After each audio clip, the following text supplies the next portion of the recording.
नमस्कार दोस्तों, welcome your to GK tricks. इस वीडियो में हम एनसीईआरटी 8th क्लास के राजस्थान जीके के चैप्टर नंबर 6 से लगाकर 10th तक के क्वेश्चन केवल इस एक वीडियो के माध्यम से कवर करेंगे। मैंने सारे फैक्ट इस वीडियो के अंदर इंक्लूड किए हैं, एक भी फैक्ट नहीं छोड़ा है। अगर आपसे हो सके तो सारे प्रश्न आप लिख लीजिएगा, बार बार इन प्रश्नों का आपको रिविजन भी करना है। आपको रीट एग्जाम में एनसीईआरटी की इन पुस्तकों में से अधिकतर प्रश्न देखने को मिल जाएंगे। और देखिए, हमारा अंतिम वीडियो है एनसीईआरटी राजस्थान जीके का। तो हमने 6ठी, 7वीं और 8वीं क्लास के सारे चैप्टर कवर कर लिए हैं। तो अगर आप इस चैनल पर नए हैं और वो वीडियोस अगर आपने नहीं देखे हैं तो मैंने इसके लिए अलग से प्लेलिस्ट बना रखी है एनसीईआरटी राजस्थान जीके की, तो उसको विजिट करके आप वो वीडियोस भी देख सकते हैं। चलिए इस वीडियो की शुरुआत करते हैं। अगर वीडियो आपको हेल्पफुल लगे तो लाइक करके हमें सपोर्ट जरूर करिएगा। चलिए फर्स्ट क्वेश्चन देखते हैं चैप्टर नंबर 6 का। निम्न में से कौन सा सही सुमेलित नहीं है? ऊंट महोत्सव बीकानेर, मरु महोत्सव जैसलमेर, पतंग महोत्सव झुंझुनू, कुंभलगढ़ महोत्सव राजसमंद। देखिए, यहाँ पर करेक्ट आंसर होगा, जो सही सुमेलित नहीं है वो होगा ऑप्शन नंबर 3rd। जो पतंग महोत्सव है ये फेमस है जयपुर का। जयपुर में ये मनाया जाता है, ना कि झुंझुनू में। बाकी जो ऊपर दे रखे हैं 2 और नीचे वाला 1 ये सही है।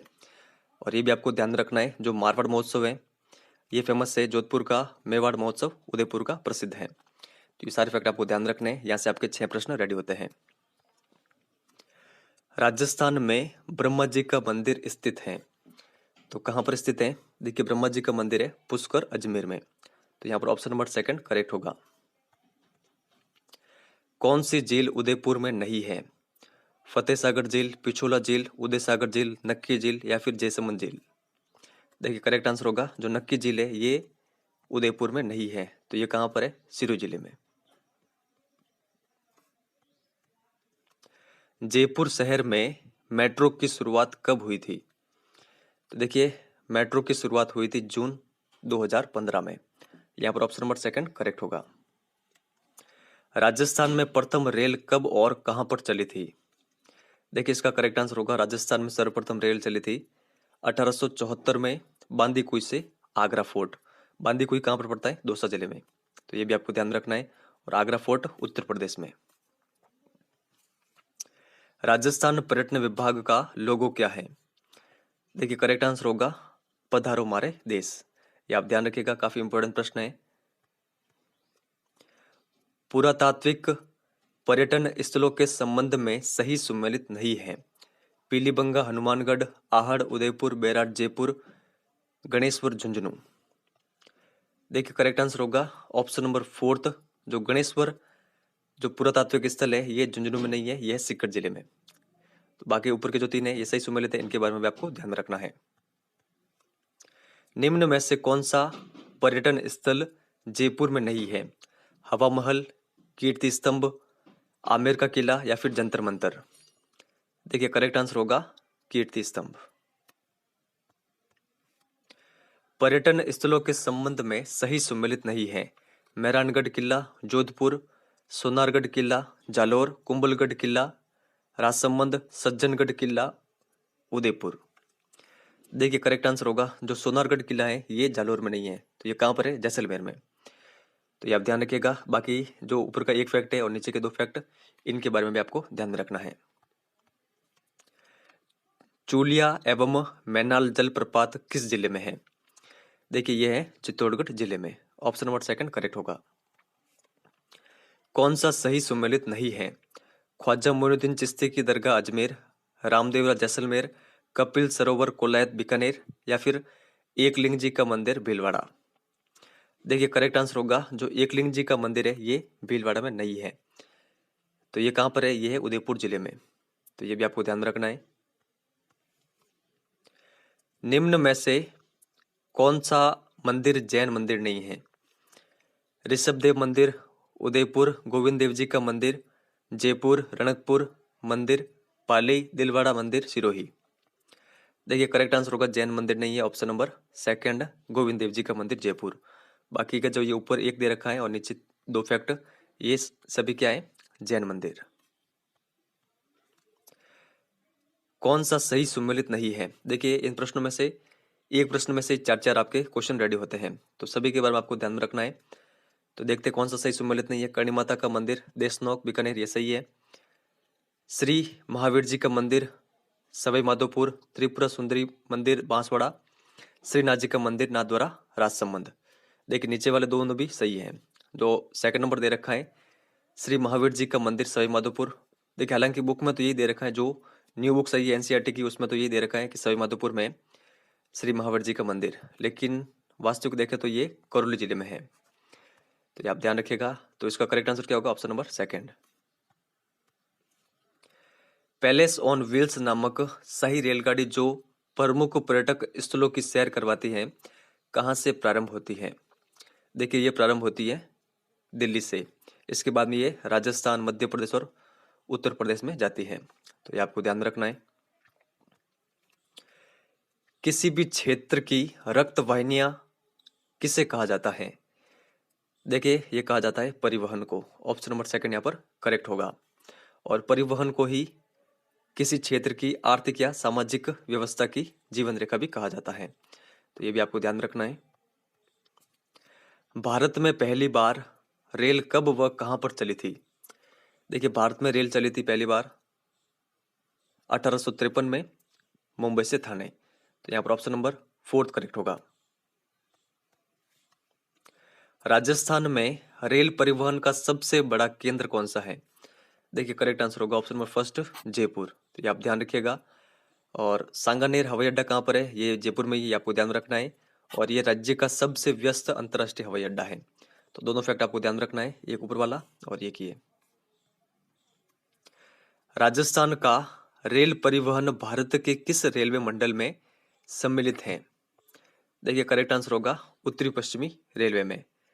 और इसका मुख्यालय कहां पर है? जयपुर में।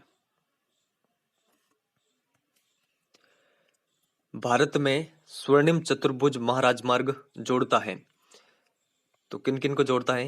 देखिए ये जोड़ता है दिल्ली, मुंबई, कोलकाता और चेन्नई को। ऑप्शन नंबर फोर्थ यहाँ पर करेक्ट आंसर होगा।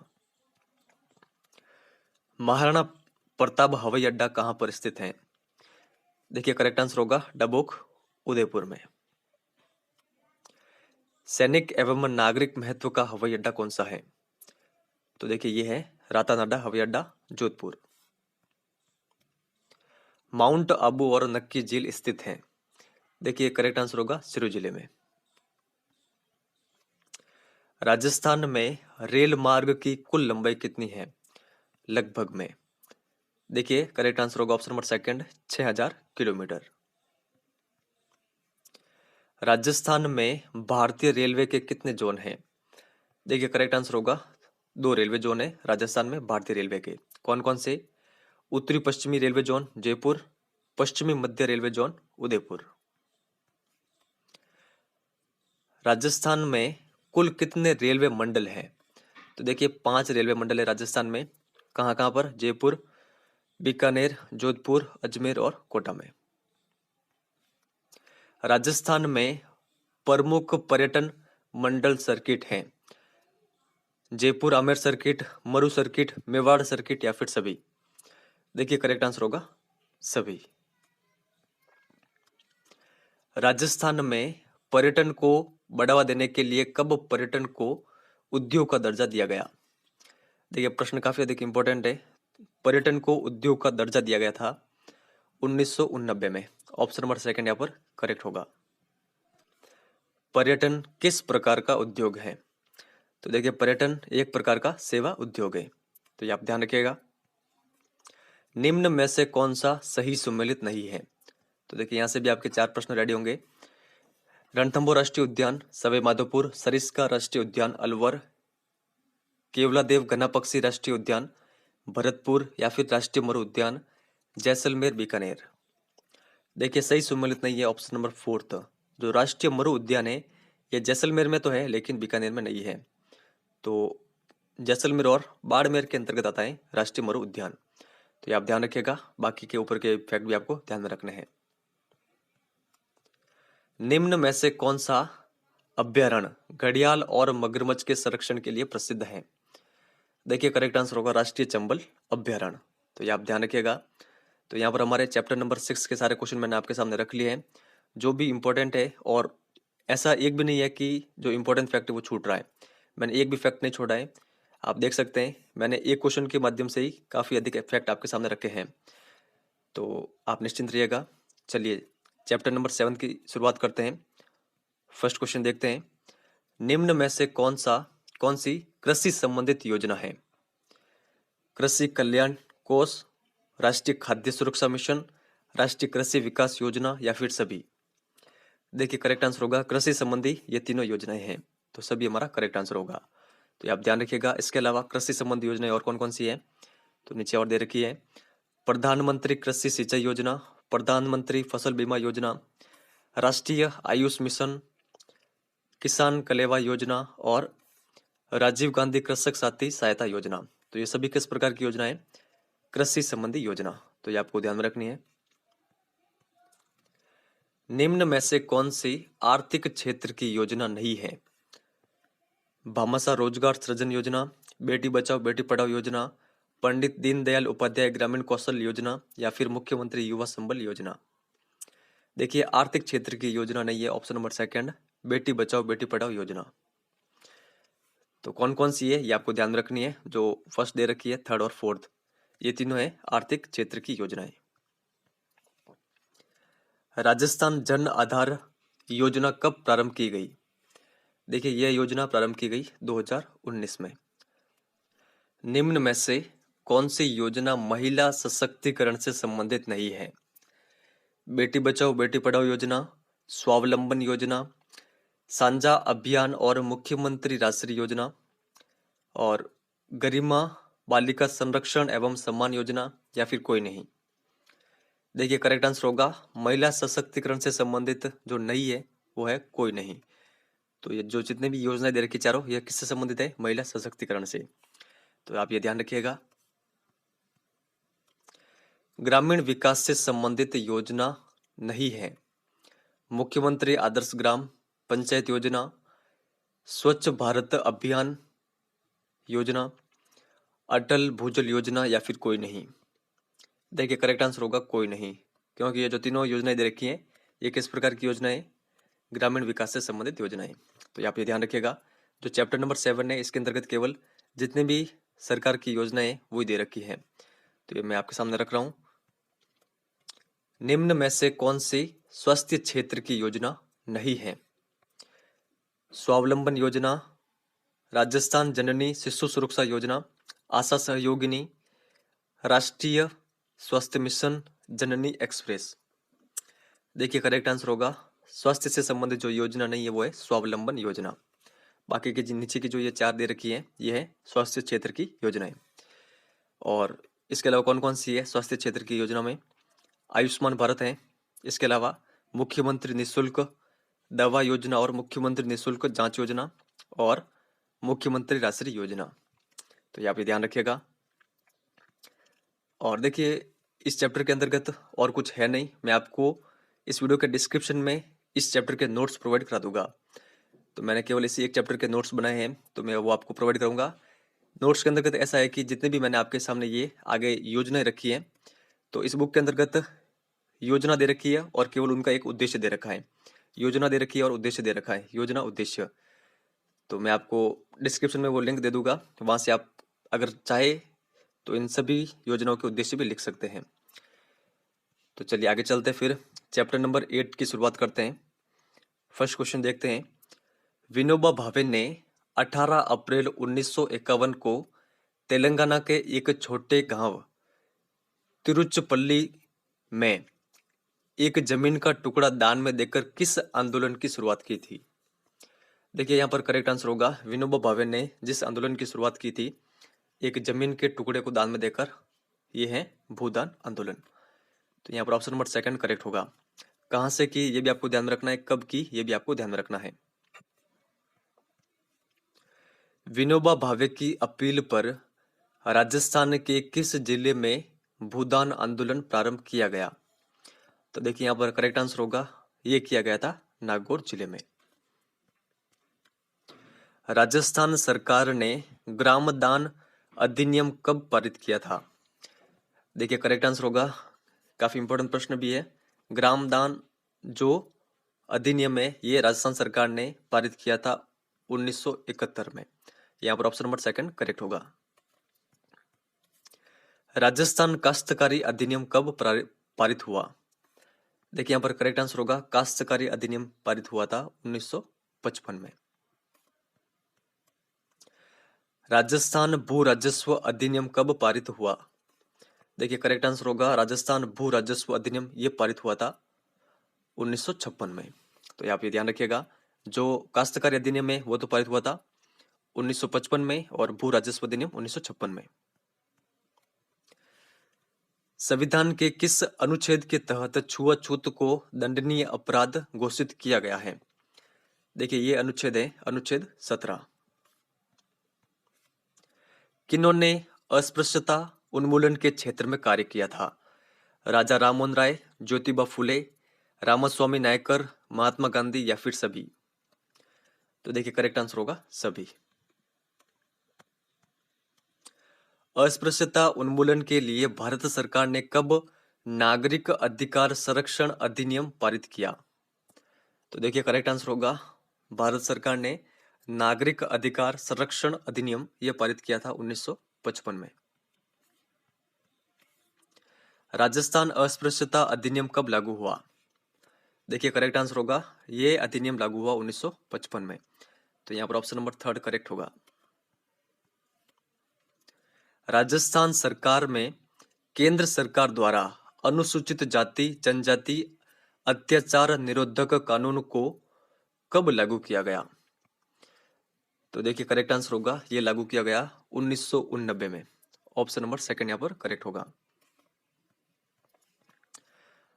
आप किसी भी राष्ट्र में महिलाओं की स्थिति को देखकर उस राष्ट्र की हालत बता सकते हैं, उक्त कथन है। तो ये कथन किनका है? तो देखिए ये कथन है जवाहरलाल नेहरू का। ऑप्शन नंबर 3 यहाँ पर करेक्ट होगा। 1951 में राजस्थान में महिला साक्षरता दर कितनी थी? देखिए यहाँ पर करेक्ट आंसर होगा 1951 में राजस्थान की साक्षरता दर थी, महिला साक्षरता दर 2.51%। तो ये आप ध्यान रखिएगा, ऑप्शन नंबर 1 यहाँ पर करेक्ट होगा। और 2011 में ये बढ़कर कितनी हुई? 52.1%। राजस्थान महिला आयोग का गठन कब किया गया? देखिए करेक्ट आंसर होगा राजस्थान महिला आयोग का गठन किया गया 15 मई 1999 में। राज्य महिला आयोग में एक अध्यक्ष के अलावा कितने सदस्य होते हैं? देखिए करेक्ट आंसर होगा राज्य महिला आयोग में एक अध्यक्ष के अलावा 3 सदस्य होते हैं। तो ये आपको ध्यान में रखना है। और कार्यकाल कितना होता है? 3 वर्ष। तो ये आप ध्यान रखिएगा। महिला घरेलू हिंसा निरोधक अधिनियम कब लागू हुआ? देखिए ये अधिनियम लागू हुआ 2005 में। ये आपको ध्यान रखना है। ऑप्शन नंबर 2 यहाँ पर करेक्ट होगा। बेटी बचाओ बेटी पढ़ाओ योजना कब शुरू हुई? देखिए ये योजना शुरू हुई थी 2015 में। हिंदू उत्तराधिकार दत्तक ग्रहण व संरक्षण अधिनियम कब लागू हुआ? देखिए यहाँ पर करेक्ट आंसर होगा ये अधिनियम लागू हुआ था 1956 में। और इसमें संशोधन कब हुआ? तो 2005 में। तो दोनों फैक्ट आप ध्यान रखिएगा, कब ये बना और कब इसमें संशोधन हुआ। दहेज निषेध अधिनियम कब लागू हुआ? तो देखिए यहाँ पर करेक्ट आंसर होगा दहेज निषेध अधिनियम ये लागू हुआ 1961 में। तो यहाँ पर ऑप्शन नंबर 2 करेक्ट होगा। बाल विवाह निषेध अधिनियम कब लागू हुआ? देखिए यहाँ पर करेक्ट आंसर होगा ये आजादी से पूर्व लागू हुआ था 1925 में। ऑप्शन नंबर 2 यहाँ पर करेक्ट होगा। बाद में इसमें संशोधन हुआ था 1986 और 2006 में। ईवीएम द्वारा अधिकतम कितने उम्मीदवारों को वोट दिया जा सकता है? देखिए यहाँ पर करेक्ट आंसर होगा ऑप्शन नंबर 3 16। तो ये आपको ध्यान रखना है। और ईवीएम के अंतर्गत जो अंतिम बटन होता है वो होता है नोटा का। देश का प्रथम राज्य जिसने सूचना का अधिकार लागू किया? तो देखिए यहाँ पर करेक्ट आंसर होगा सूचना का अधिकार लागू करने वाला देश का प्रथम राज्य है राजस्थान। राजस्थान राज्य सूचना का अधिकार अधिनियम कब लागू हुआ? तो देखिए ये लागू हुआ था 2000 में। भारत सरकार ने सूचना का अधिकार अधिनियम कब बनाया था? तो देखिए यहाँ पर करेक्ट आंसर होगा ऑप्शन नंबर 3 2005 में। निशुल्क एवं अनिवार्य बाल शिक्षा का अधिकार अधिनियम 2009 राजस्थान में कब लागू हुआ? देखिए ये राजस्थान में लागू हुआ 1 अप्रैल 2011 को। तो ये आप ध्यान रखिएगा, ऑप्शन नंबर सेकंड यहाँ पर करेक्ट आंसर होगा। और ये किन पर लागू होता है? 6 से लगाकर 14 वर्ष के आयु वर्ग के बच्चों पर और कक्षा 1 से लगाकर 8 तक के बच्चों पर। संयुक्त राष्ट्र की आम सभा द्वारा बाल अधिकार समझौता कब पारित किया गया? देखिए यहाँ पर करेक्ट आंसर होगा 20 नवंबर 1989 को, ऑप्शन नंबर थर्ड। तो ये आप ध्यान रखिएगा। और इस समझौते पर भारत ने कब हस्ताक्षर किए? 1992 में। बाल अधिकारों की संख्या कितनी है? देखिए करेक्ट आंसर होगा ऑप्शन नंबर फर्स्ट, बाल अधिकारों की संख्या है 4। कौन कौन से हैं? जीने का अधिकार, सुरक्षा का अधिकार, विकास का अधिकार और सहभागिता का अधिकार। और नीचे वाला फैक्ट भी आपको ध्यान में रखना है, जो चाइल्ड हेल्पलाइन नंबर है ये कितने? 1098। राजस्थान सरकार ने राजस्थान संपर्क पोर्टल का प्रारंभ कब किया? देखिए करेक्ट आंसर होगा सितंबर 2019 में। तो ये आप ध्यान रखिएगा। और इसको किस कारण प्रारंभ किया गया? जन समस्याओं को ऑनलाइन करवाने के लिए। और एक ये नंबर भी आपको ध्यान रखना है, 181 सिटीजन कॉल सेंटर नंबर है ये। साइबर सुरक्षा हमले के प्रकार हैं रैनसमवेयर, मालवेयर, साइबर धोखाधड़ी या फिर सभी। देखिए करेक्ट आंसर होगा, जो ये 3 दे रखे हैं ये 3 साइबर सुरक्षा हमले के प्रकार हैं, तो सभी हमारा करेक्ट आंसर होगा। और साइबर धोखाधड़ी के अंतर्गत फिशिंग और जो स्पूफिंग, ये 2 प्रकार के ये धोखाधड़ी के प्रकार हैं, तो ये आपको ध्यान रखना है। आरटी एक्ट 2009 के तहत निजी स्कूलों में पिछड़े वर्ग के बालकों के लिए कितने प्रतिशत सीटें आरक्षित हैं? देखिए करेक्ट आंसर होगा 25% सीटें। राजीव गांधी किशोरी सशक्तिकरण योजना सबला कितने वर्ष की विद्यालय न जाने अथवा बीच में विद्यालय छोड़ देने वाली किशोर जो बालिका हैं के लिए संचालित की जा रही है? तो देखिए जो ये योजना है ये संचालित की जा रही है 11 से लेकर 18 वर्ष की किशोर बालिकाओं के लिए, जो कि विद्यालय या तो नहीं जा रही है या फिर वो विद्यालय को बीच में छोड़ रही है। तो ये आपको ध्यान में रखना है, ऑप्शन नंबर सेकंड यहाँ पर करेक्ट आंसर होगा। तो यहाँ पर मैंने जितने भी क्वेश्चन बनते हैं 8 चैप्टर के वो आपके सामने रख लिए हैं। 9 चैप्टर को स्टार्ट करते हैं, अंत तक आपको बंदे रहना है, केवल 9th और 10th चैप्टर के क्वेश्चन और बच रहे हैं। चलिए शुरुआत करते हैं 9 चैप्टर की। चैप्टर नंबर 9 का फर्स्ट क्वेश्चन इस प्रकार है, राजस्थान में स्थानीय स्तर पर सरकार के कितने स्तर हैं? देखिए करेक्ट आंसर होगा स्थानीय स्तर पर सरकार के स्तर है 3। कौन कौन से? ग्राम पंचायत, पंचायत समिति और जिला परिषद। तो ये आपको ध्यान में रखना है। कौन से संविधान संशोधन विधेयक के द्वारा पंचायती राज व्यवस्था को अपनाया गया था? तो देखिए करेक्ट आंसर होगा 73वें संविधान संशोधन के द्वारा। संविधान की 11वीं अनुसूची में पंचायती राज व्यवस्था के त्रिस्तरीय ढांचे के कितने कार्यों का उल्लेख किया गया है? तो देखिए यहाँ पर करेक्ट आंसर होगा ऑप्शन नंबर थर्ड, जो पंचायती राज व्यवस्था है उसके त्रिस्तरीय ढांचे के कुल 29 कार्यों का उल्लेख किया गया है संविधान की 11वीं अनुसूची में।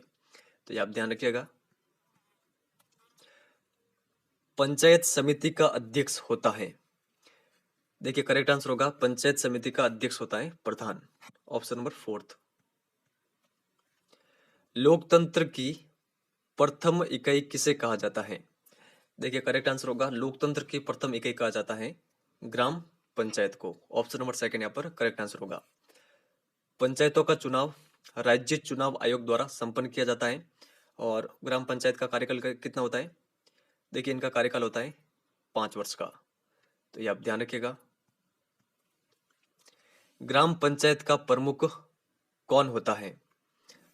तो देखिए इसका करेक्ट आंसर होगा sarpanch, option number third.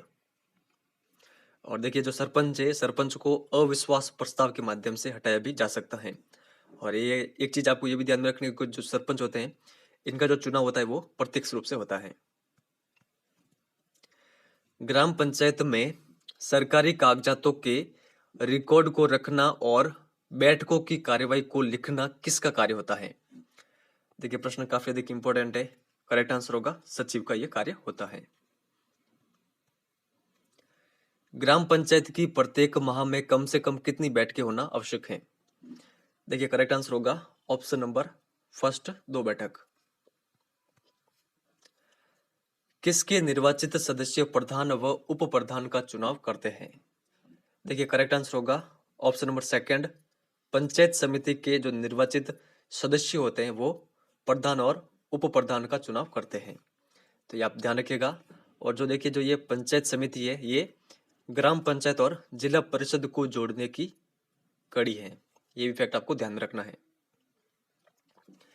Panchayat समिति का सदस्य बनने के लिए न्यूनतम आयु वर्ष होना आवश्यक है। देखिए करेक्ट आंसर होगा 25 वर्ष, ऑप्शन नंबर थर्ड। और जो पंचायत समिति के सदस्य होते हैं उनका कार्यकाल होता है 5 वर्ष का। प्रधान व उप प्रधान को पंचायत समिति कार्य में मदद करने के लिए राज्य सरकार द्वारा किस अधिकारी की नियुक्ति की जाती है? यह प्रश्न भी काफी अधिक इंपॉर्टेंट है। देखिए इस अधिकारी का नाम है खंड विकास अधिकारी, ऑप्शन नंबर थर्ड। जिला परिषद के सदस्य होते हैं पंचायत समिति के प्रधान, जिले से निर्वाचित विधानसभा सदस्य, लोकसभा व राज्यसभा सदस्य, या फिर सभी। देखिए करेक्ट आंसर होगा सभी। तो ये आप ध्यान रखिएगा। और इसके अलावा ये भी आपको ध्यान रखना है कि जो जिला परिषद है ये पंचायती राज व्यवस्था की शीर्ष स्तर की संस्था है। जिला प्रमुख को जिला परिषद के समस्त कार्य में मदद करने के लिए राज्य सरकार द्वारा किस अधिकारी की नियुक्ति की जाती है? तो देखिए ये प्रश्न भी काफी अधिक इंपॉर्टेंट है। करेक्ट आंसर होगा ऑप्शन नंबर फर्स्ट, मुख्य कार्यकारी अधिकारी की। ग्राम सभा की कितने महीने में एक बैठक बुलानी आवश्यक है? देखिए करेक्ट आंसर होगा ग्राम सभा की प्रत्येक 3 माह में एक बैठक बुलाना आवश्यक है। तो ये आपको ध्यान रखना है। और जो ग्राम सभा की आमतौर पर जो बैठकें होती है उनकी डेट भी आपको ध्यान रखनी है। 26 जनवरी, 1 मई, 15 अगस्त और 2 अक्टूबर। तो ये आप ध्यान रखिएगा। 15 अगस्त को हमारा देश आजाद हुआ था और 26 जनवरी को गणतंत्र दिवस होता है। 1 मई आपको ध्यान रखनी है और 2 अक्टूबर गांधी जयंती। तो ये डेट आपको जरूर ध्यान रखनी है, इंपॉर्टेंट है। कौन से ग्राम न्यायालय एक्ट के तहत ग्राम न्यायालयों की स्थापना की गई थी? देखिए यहाँ पर ग्राम न्यायालय है, तो देखिए ये एक्ट है ग्राम न्यायालय एक्ट 2008। तो ये आप ध्यान रखिएगा, ग्राम न्यायालय एक्ट 2008 के तहत ग्राम न्यायालयों की स्थापना की गई थी। राजस्थान के प्रथम ग्राम न्यायालय की स्थापना कहां पर की गई थी? तो देखिए करेक्ट आंसर होगा जब ये एक्ट बना था 2008 में, तो उस समय प्रथम ग्राम न्यायालय की स्थापना की गई थी जयपुर में, ऑप्शन नंबर सेकंड। तो ये आप ध्यान रखिएगा। और जो ये ग्राम न्यायालय इनमें न्यायाधीशों की नियुक्ति कौन करता है? उच्च न्यायालय। तो ये भी आप ध्यान रखिएगा। 15,000 से 1 लाख की जनसंख्या पर स्थापना की जाती है। तो देखिए ये की जाती है नगर पालिका की, ऑप्शन नंबर थर्ड यहाँ पर करेक्ट आंसर होगा। निम्न में से कौन सा कथन यहाँ पर सत्य नहीं है? नगर निगम का अध्यक्ष महापौर होता है, नगर परिषद का अध्यक्ष सभापति होता है, नगर पालिका बोर्ड का अध्यक्ष नगर पालिका अध्यक्ष होता है, 5 लाख से अधिक जनसंख्या वाले स्थानों पर नगर परिषद की स्थापना की जाती है। देखिए यहाँ पर जो कथन सत्य नहीं है वो है ऑप्शन नंबर फोर्थ, ये यहाँ पर गलत है। तो ऊपर के जो ये दे रखे हैं ये सही है। अब देखिए मैं आपको कुछ एक्स्ट्रा फैक्ट बता देता हूँ। जो नगर निगम है इनकी स्थापना कहाँ पर की जाती है? जहां पर जनसंख्या 5 लाख से अधिक हो। ये आप ध्यान रखिएगा। यहाँ पर नगर परिषद दे रखा है जो कि गलत है। अगर यहाँ पर नगर निगम दे रखा होता तो ये कथन सही होता। और जो नगर परिषद है उनमें जनसंख्या होनी चाहिए 1 लाख से लगाकर 5 लाख के मध्य, और जो नगर पालिका है इसमें 15,000 से लगाकर 1 लाख के मध्य। कौन से संविधान संशोधन के तहत नगरीय स्वशासन को अपनाया गया था? देखिए करेक्ट आंसर होगा 74वें संविधान संशोधन के द्वारा। तो ये आप ध्यान रखिएगा। और नीचे वाला फैक्ट भी आपको ध्यान में रखना है कि जो ये संशोधन अधिनियम बना उसके बाद में शहरी संस्थानों में के चुनाव में 1/3 वार्ड महिलाओं के लिए आरक्षित किए गए थे। तो ये आप ध्यान रखिएगा। नगरीय प्रशासन को आय कहां से प्राप्त होती है? सरकार व राज्य सरकार के द्वारा, शुल्क व जुर्माने के द्वारा, शहरवासियों पर कर लगाकर, या फिर सभी। देखिए करेक्ट आंसर होगा सभी। और ये नीचे वाला भी आपको ध्यान रखना है कि जो शहरी प्रशासन है इनके कार्य कितने प्रकार के होते हैं? 2 प्रकार के। एक तो होता है अनिवार्य कार्य और एक होते हैं ऐच्छिक कार्य। तो यहाँ पर हमारे चैप्टर नंबर 9 के सारे क्वेश्चन कंप्लीट होते हैं। सारे फैक्ट मैंने आपके सामने रखे हैं। तो चलिए चैप्टर नंबर 10 की शुरुआत करते हैं। ये हमारा अंतिम चैप्टर है। और जो भी स्टूडेंट सारे क्वेश्चनों को लिख रहा है कमेंट सेक्शन में लिख के जरूर बताएं। तो चलिए शुरुआत करते हैं। फर्स्ट क्वेश्चन देखते हैं। 1354 में बूंदी दुर्ग का निर्माण किसके द्वारा करवाया गया था? देखिए करेक्ट आंसर होगा 1354 में बूंदी दुर्ग का निर्माण करवाया गया था बर सिंह के द्वारा। ऑप्शन नंबर 3 यहाँ पर करेक्ट आंसर होगा। किस दुर्ग में छत्रसाल महल, यंत्रशाला, बादल महल और अनिरुद्ध महल बने हुए हैं? देखिए यहाँ पर करेक्ट आंसर होगा जितने भी ये दे रखे हैं महल, यंत्रशाला और बादल महल और अनिरुद्ध महल, ये बने हुए हैं बूंदी दुर्ग में। ऑप्शन नंबर 2 यहाँ पर करेक्ट होगा। तो ये आप ध्यान रखिएगा। ये वाला काफी अधिक इंपॉर्टेंट है कि अनिरुद्ध महल कहाँ पर है? तो बूंदी दुर्ग में। कई बार कई एग्जाम आया हुआ है तो ये आपको ध्यान में रखना है। चारों ओर मिट्टी की दोहरी प्राचीर से बना लोहागढ़ दुर्ग का निर्माता कौन है? देखिए जो ये लोहागढ़ दुर्ग है ये किस जिले में? भरतपुर जिले में। और इसका निर्माता कौन है? सूरजमल, जाट शासक सूरजमल। तो ये आपको ध्यान में रखना है। किस दुर्ग में नौलखा दरवाजा, हमीर महल, 32 खंभों की छतरी, त्रिनेत्र गणेश का मंदिर स्थित है? देखिए ये किला कौन सा है? ये दुर्ग है रणथंभौर दुर्ग। ऑप्शन नंबर 2 यहाँ पर करेक्ट आंसर होगा। और इस रणथंभौर दुर्ग का निर्माण करवाया गया था चौहान वंश के शासकों के द्वारा। तो ये भी आपको ध्यान में रखना है। जितने भी ये दे रखे हैं ये फैक्ट आपको याद में होने चाहिए। 10वीं शताब्दी में परमार, धारावर्ष व मुंज ने किस दुर्ग का निर्माण करवाया था? देखिए करेक्ट आंसर होगा ऑप्शन नंबर 2 जालोर दुर्ग का। तो ये आप ध्यान रखिएगा। जो जालोर दुर्ग है ये बना हुआ है सोनगिरी पहाड़ी पर। और इस दुर्ग में 4 दरवाजे हैं। और ये किन के शौर्य का प्रतीक है? जो सोनग्रा चौहान है इनके शौर्य का प्रतीक है जालोर दुर्ग। तो ये आपको ध्यान रखना है। चित्तौड़गढ़ दुर्ग के संबंध में गलत कथन है। त्रिकुट पहाड़ी पर 7वीं सदी में इसकी नींव रखी गई। इसका विकास प्रतिहार, चालुक्य, परमार और सिसोदिया शासकों के द्वारा किया गया। यह 2 सुदृढ़ प्राचीरों से घिरा हुआ है, मत्स्यकार पहाड़ी पर स्थित है, या फिर इसके कुल 10 प्रवेश द्वार हैं? देखिए करेक्ट आंसर होगा ऑप्शन नंबर 5। इसके कुल जो प्रवेश द्वार है वो है 7 ना कि 10। तो ये आप ध्यान रखिएगा। इसके अलावा जो ऊपर के फैक्ट है ये भी आपको ध्यान रखने हैं। बुक में जितने भी फैक्ट दे रखे हैं ये सभी मैंने आपके सामने रखे हैं। आगे चलते हैं। चित्तौड़गढ़ दुर्ग में प्राचीन तीर्थ स्थल गोमुख कुंड के उत्तरी पूर्वी कोण पर कीर्ति स्तंभ का निर्माण किसने करवाया? देखिए ये जो लाइन दे रखी है ये भी आपको ध्यान रखनी है। तो देखिए कीर्ति स्तंभ का निर्माण करवाया गया था महाराणा कुंभा के द्वारा। ये आप ध्यान रखिएगा। कीर्ति स्तंभ की जो ऊंचाई है वो है 122 फीट। ये 9 मंजिला स्मारक है। इसे भारतीय मूर्तिकला का शब्दकोश भी कहा जाता है। और 43 फीट वर्गाकार और 10 फीट ऊंची जगती पर ये बना हुआ है। जगती यानी चबूतरे पर ये निर्मित है। तो ये सारे फैक्ट आप ध्यान रखिएगा कीर्ति स्तंभ के संबंध में। कुंभलगढ़ दुर्ग के संबंध में असत्य कथन है। इसका निर्माण राणा कुंभा ने करवाया। इस दुर्ग का शिल्पी सूत्रधार मंडन था। 1458 में इसका निर्माण हुआ। इसके कुल 10 दरवाजे हैं। देखिए करेक्ट आंसर होगा कुंभलगढ़ दुर्ग के संबंध में जो असत्य कथन है वो है ऑप्शन नंबर 4। देखिए इसके कुल 9 दरवाजे हैं ना कि 10। तो बाकी के जितने भी कथन दे रखे हैं ये कुंभलगढ़ के संबंध में सत्य है। तो इनके बारे में भी आपको ध्यान रखना है। किस दुर्ग में नीलकंठ महादेव का मंदिर यज्ञ वेदिया, जालीबाग बावड़ी, मामादेव मामादेव कुंड, कुंभ स्वामी मंदिर, पृथ्वीराज का स्मारक बना हुआ है। देखिए करेक्ट आंसर होगा, जितने भी यहाँ पर दे रखे हैं ये सभी हैं कुंभलगढ़ दुर्ग में। तो यहाँ पर ऑप्शन नंबर थर्ड हमारा करेक्ट आंसर होगा। तो कंटेस्टली आप ये ध्यान रखिएगा। देखिए जो मामादेव कुंड, जालीबाग बावड़ी, इनके संबंध में अलग अलग एग्जामों में कई बार क्वेश्चन बने हैं। तो कंटेस्टली ध्यान रखिएगा, ये कहाँ पर है? कुंभलगढ़ दुर्ग में। महाराणा प्रताप का जन्म कहाँ पर हुआ था?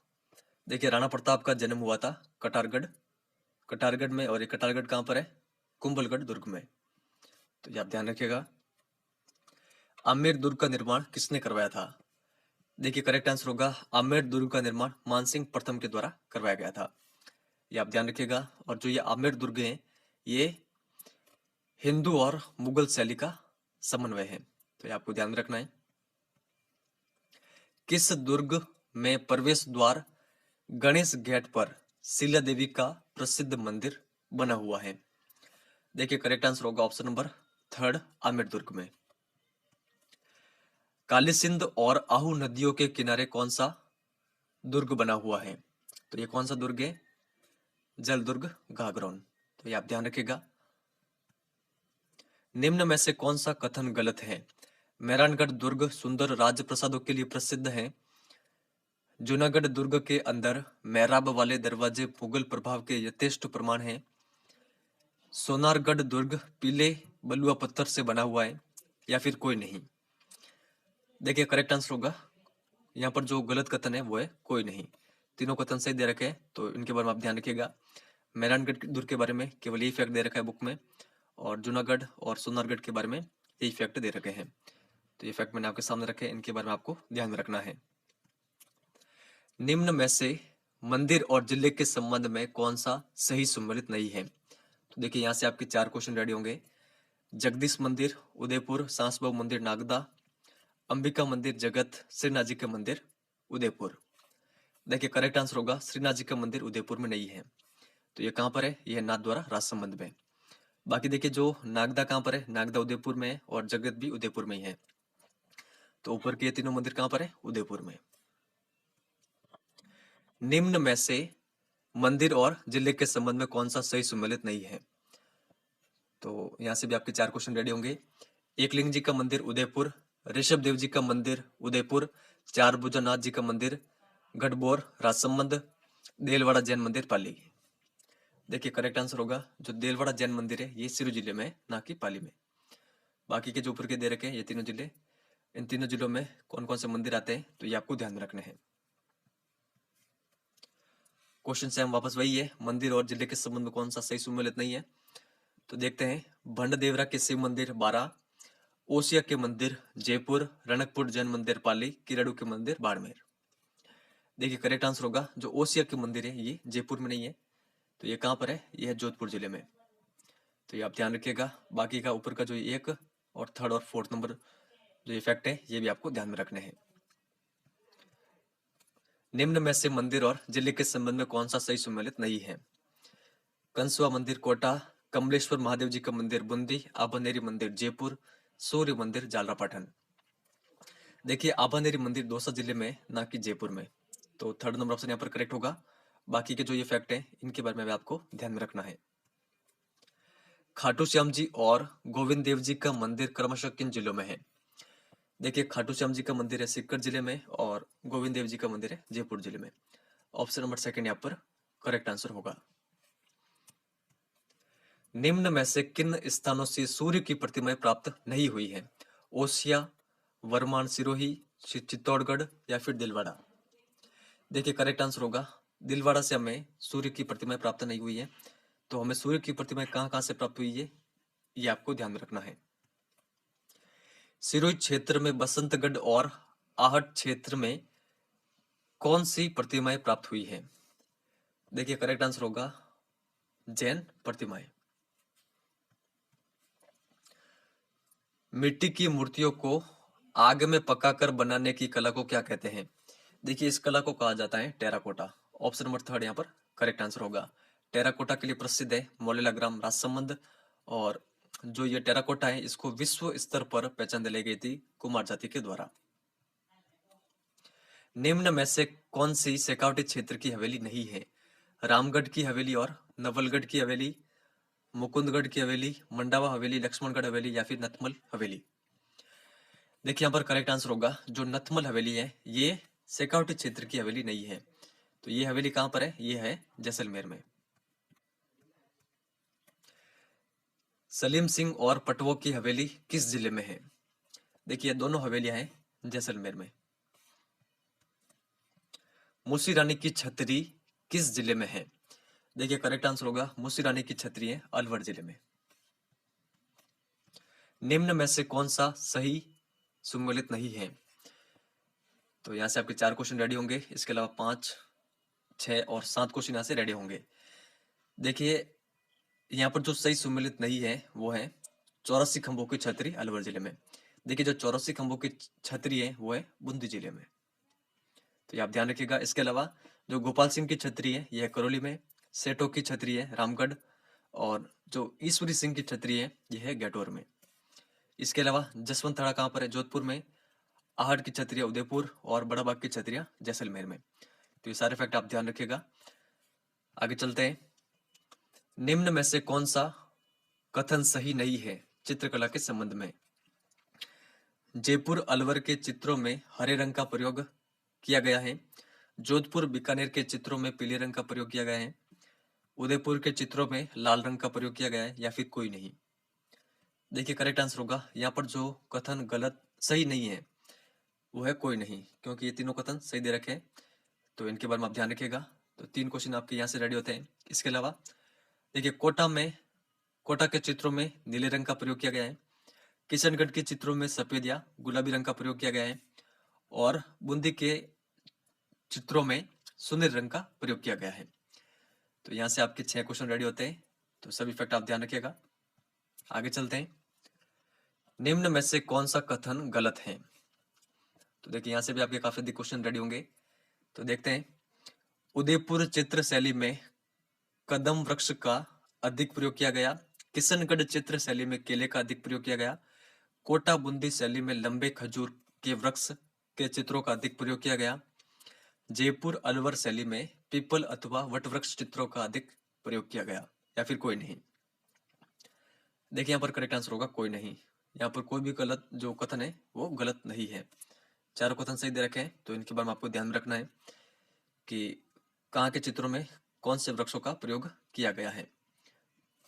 और इसके अलावा ये भी आपको ध्यान रखना है बीकानेर जोधपुर में आम के वृक्षों के चित्रों का अधिक प्रयोग किया गया है। तो यहाँ से आपके 5 क्वेश्चन रेडी होते हैं। निम्न में से कौन सा कथन सही है?